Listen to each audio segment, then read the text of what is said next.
du Savoie, monde du Savoie, pas seulement pour les enfants. Bienvenue, chers explorateurs curieux sur l'île du savoir. Vous est-il déjà arrivé d'éternuer plusieurs fois de suite sans pouvoir vous arrêter? C'est amusant, mais aussi un peu mystérieux, n'est-ce pas?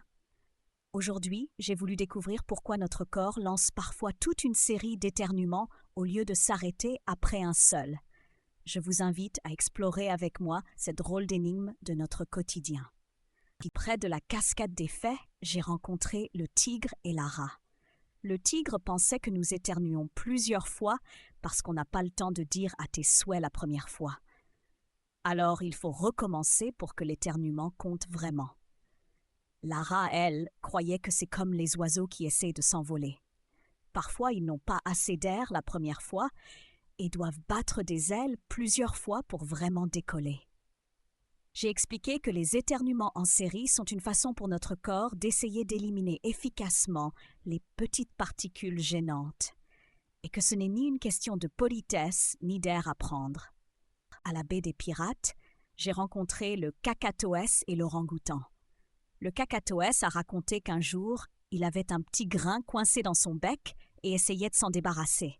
La première fois, le grain a juste bougé un peu, mais ce n'est qu'après plusieurs mouvements de tête énergiques qu'il a réussi à le faire sortir complètement. L'orang-outan a donné l'exemple d'un petit grain de poussière qui lui était entré dans l'œil. Au premier clignement, il n'a fait que le déplacer, mais après plusieurs clignements rapides, il a enfin pu l'enlever. J'ai trouvé que ce sont de très bons exemples. Notre corps, tout comme dans leurs histoires, a souvent besoin de plusieurs essais pour se débarrasser totalement d'un intrus. Sur la clairière des découvertes, j'ai rencontré le crocodile et l'ibis. J'ai voulu tester leurs connaissances et je leur ai demandé ce qu'ils savaient sur les éternuements en série.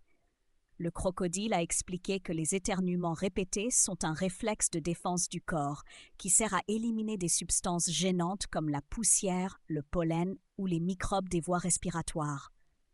L'ibis a ajouté que souvent, un seul éternuement ne suffit pas à tout enlever, alors le cerveau envoie des signaux pour recommencer, afin d'augmenter les chances de succès.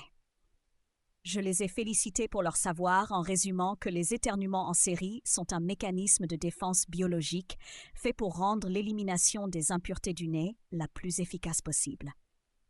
Chers chercheurs, aujourd'hui nous avons découvert pourquoi notre corps éternue parfois plusieurs fois de suite. Nous avons compris que ce n'est pas un hasard, mais une astuce intelligente de notre organisme pour se débarrasser efficacement des intrus du nez et de la gorge.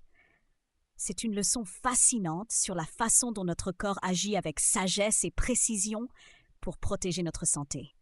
J'espère que ce savoir restera longtemps avec vous. À bientôt pour de nouvelles aventures passionnantes sur l'île du savoir.